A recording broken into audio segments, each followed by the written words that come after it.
पहुंच चुके हैं इस वक्त सीतामढ़ी में। सीतामढ़ी के से हम लोग दरभंगा के रास्ते में इस वक्त हम लोग हैं। और ये सीतामढ़ी जो है वो सीता माता के जन्मस्थली के रूप में प्रसिद्ध है और जाना जाता है। पौराणिक महत्व भी है, धार्मिक के साथ साथ इस जगह का, और कई सारे इतिहास हैं यहाँ से जुड़े हुए हैं। हमारे साथ जैनेंद्र जी हैं जो हमारे सहयोगी भी हैं और इस इलाके पे इन्होंने खासी जानकारी इस इलाके पर इकट्ठा कर रखी है और उनसे हम बातचीत करते हैं और यहाँ की राजनीतिक परिदृश्य को समझने की कोशिश करते हैं। जैनेंद्र जी, मिथिलांचल की राजनीति, वैसे भी बिहार हॉट रहा है बाहर में, देश में। मिथिलांचल की राजनीति क्या कहती है? ये प्रबुद्ध इलाका है, बौद्धिक रूप से परिपूर्ण, तो गरीबी है लेकिन बौद्धिक रूप से परिपूर्ण है ये इलाका। सोच समझ करके फैसला लेता है। बातचीत के दौरान आपको ऐसा नहीं लगेगा कि ये जो बोल रहे हैं वो बिल्कुल वैसा ही करेंगे।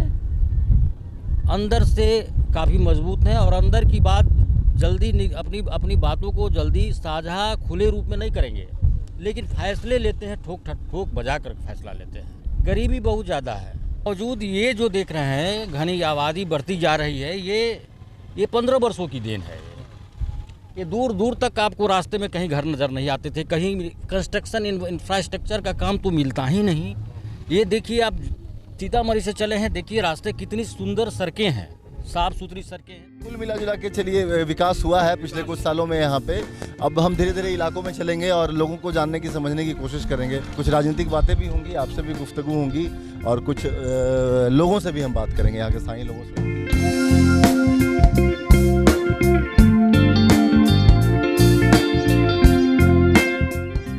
देश की राजनीति में बिहार का एक अहम योगदान रहा है हमेशा से, और बिहार पर सबकी नज़रें टिकी रहती है। बिहार एक ऐसी जगह है जहां से कहा जाता है कि देश के राजनीति की दशा और दिशा तय की जाती है। एक ज़माने से यहाँ पर देश की जो सर्वोच्च कुर्सियाँ रही हैं, चाहे वो प्रधानमंत्री की हो या फिर राष्ट्रपति की हो, उस कुर्सियों की जो को तय किया जाता है वो बिहार से तय किया जाता है, ऐसा माना जाता है। और बिहार ने इस देश को राजनीति में बहुत कुछ दिया है। कई बड़े चेहरे जो हैं वो देश की राजनीति में महत्वपूर्ण भूमिका निभाए हैं।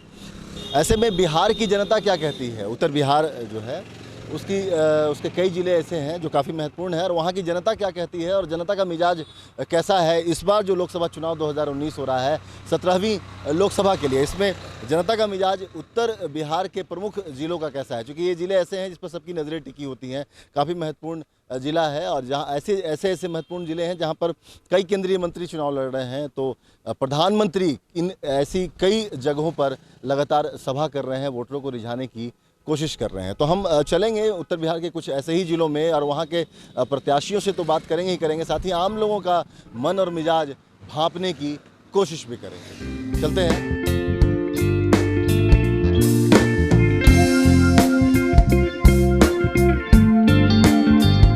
इस वक्त हम खड़े हैं अंतर्राष्ट्रीय सीमा पर। सीतामढ़ी का पुपरी इलाका है जहाँ आप देख रहे हैं कि जननायक कर्पूरी ठाकुर की प्रतिमा लगी हुई है यहाँ पर, और ये प्रतिमा जो है, ये इसकी वजह से इस चौक का नाम कर्पूरी चौक पड़ा है। कर्पूरी चौक इसलिए भी है यहाँ पर कि लोग मानते हैं जननायक कर्पूरी ठाकुर को, काफ़ी सम्मान करते हैं उनका, और जिस तरह से कर्पूरी ठाकुर ने एक आंदोलन छेड़ा था उस देश में, उसके लोग कायल हैं यहाँ पर। और ये एक तिराहा है जो एक तरफ रास्ता सीतामढ़ी की ओर जाता है, और कर्पूरी ठाकुर की जो प्रतिमा लगी है उनके दाहिनी ओर जो रास्ता जाता है वो नेपाल की तरफ चला जाता है सीधा, और इस तरफ जो रास्ता है वो बिहार के दूसरे हिस्सों में मधुबनी, मुजफ्फरपुर, ये सब जाने के लिए ये रास्ता है। इस चौक पे हम खड़े हैं और चुनाव है, इस बार सीतामढ़ी में भी चुनाव हो रहे हैं, और ये बॉर्डर है।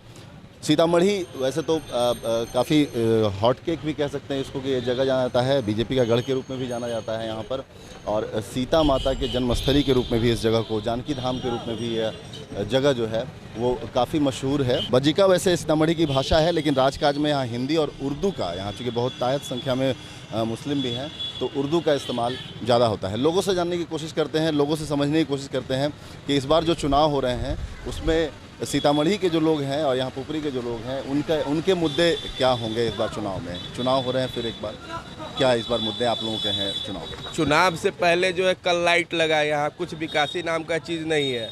इससे पहले एनडीए का सरकार था, 5 साल गठबंधन में राम कुमार शर्मा ये एमपी थे, कोई विकास का नाम चीज़ नहीं है।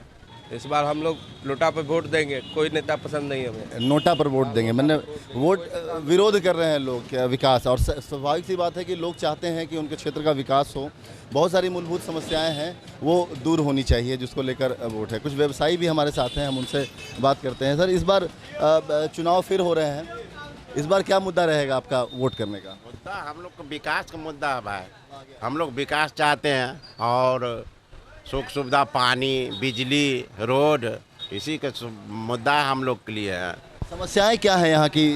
ये चूँकि बिल्कुल बॉर्डर है, भारत और नेपाल सीमा है, अंतर्राष्ट्रीय सीमा है, तो समस्या तो सुधर चुका है, लेकिन और लोकल रोड में जो है ये सब में समस्या, जैसे कोचैल हो गया, इधर पूरा हो गया, इधर लोहेटा हो गया, ये सब रोड में समस्या ही समस्या है। बाढ़ग्रस्त एरिया है, वो सब बाढ़ में जो भी टूटता है वो बनता नहीं है रोड। मेन रोड के तो हालत सुधर चुका है, लेकिन लोकल रोड में जो है हालत नहीं सुधरा है।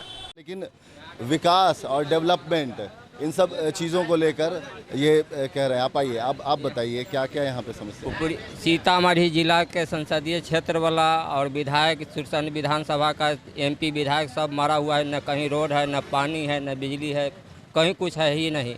जब सब जो कहते हैं 15 वर्ष पहले, 20 वर्ष पहले का स्थिति है यहाँ पोपड़ी में। यही कहना है। तो क्या इस बार किन मुद्दों को लेकर आप लोग वोट करें? जब बिजली, पानी और रोड का विकास करे वही आदमी को वोट करेंगे। आप लोग बताइए क्या मुद्दे हैं इस बार आप लोगों के? ये काफ़ी महत्वपूर्ण इलाका है भारत के लिहाज से, अगर देखा जाए, देश के लिहाज से देखा जाए, सीमा है, बॉर्डर पे सटा हुआ है। क्या मुद्दे आप लोगों के हैं इस बार चुनाव? यहाँ मुख्य रूप से बाढ़ के पानी की समस्या है। प्रत्येक वर्ष बाढ़ आती है, जिससे किसानों को बहुत क्षति होती है। पिछले 5 साल में नरेंद्र मोदी जी की सरकार ने बहुत सारा काम किया है। सीमा हमारी सुरक्षित है आज, और हम लोग इस बार पूरी तरह से मोदी को वोट करेंगे। देश की सुरक्षा के लिए, देश की समृद्धि के लिए हम फिर से मोदी की सरकार बनाएंगे। आप बताइए क्या सोचते हैं, जो अगली सरकार बनने वाली है उनसे क्या क्या उम्मीदें हैं, और पिछली जो सरकार थी वो क्या उम्मीद पूरा नहीं कर पाई? पीछे वाली सरकार की तो बात ही मत कीजिए। जिन्होंने 70 साल में कुछ नहीं किया, वो 5 साल का हिसाब खोज रहे हैं मोदी से। तो 70 साल की अपेक्षा 5 साल बहुत कम होती है। तो इस बार हमारी मोदी सरकार ने 5 साल में जो कुछ करके दिखा दिया, तो हमारे हिसाब से हर हर मोदी, घर घर मोदी। चलिए, तो युवा वोटर हैं जो चाहते हैं कि, जिनका मानना है कि मोदी सरकार ने अच्छा काम किया है और उनको वोट देने की भी कोशिश करेंगे। आप बताइए, आप भी स्थानीय हैं यहाँ के, आप लोगों की क्या समस्याएं हैं जो सीधे पहुँचाना चाहते हैं आप लोग नेता? हम लोग का मोदी का सपोर्टर है। समस्याएं यहाँ पर कुछ नहीं है, आप लोग खुश है, बहुत खुश है। क्या समस्या है आपकी? समस्या यही है कि विकलांग बौकी के पैसा गावला देता रहा, 4 बरस से न मिला। हमरे कोई कमौआ न, 20 बरस से घर गिरा, भीख मांग के 10 बरस से खा मकिया में। न कल दो न बिजली लाइन आ वोट के बेर कहता है कि हमरे दो, हम ये चीज़ करेंगे, वो चीज़ करेंगे, न करेंगे। फिलहाल पुपरी चौक से, सीतामढ़ी के पुपरी चौक से इतना ही।